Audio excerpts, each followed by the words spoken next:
our week is winding down. Today is Saturday of Holy Week, and our Bible reading is found in Matthew 27, verses 62 through 66. We're looking at the day of rest. We all long for a day of R&R, rest and relaxation. After all, the lives we lead can be quite exhausting.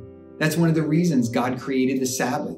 It was meant to be a day wherein God's people would cease from their labor, from making a little more money, from living at the frantic pace that is so well known to mankind, and especially to us today.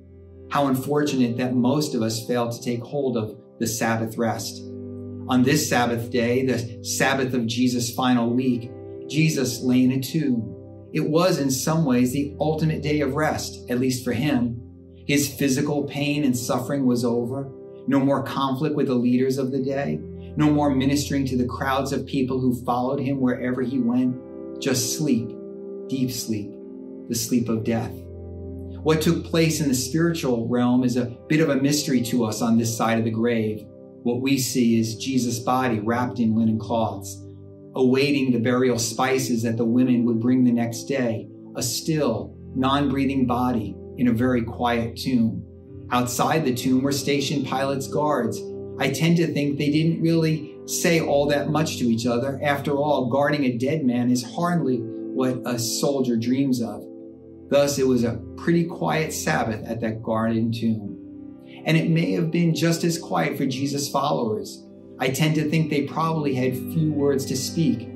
After all, how does one express the depth of sorrow they were feeling?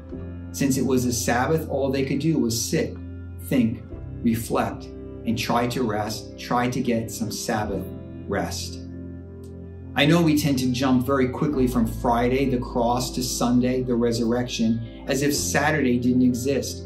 Or we fill up our Saturday, the day before Easter, with all kinds of activities in preparation for the big day.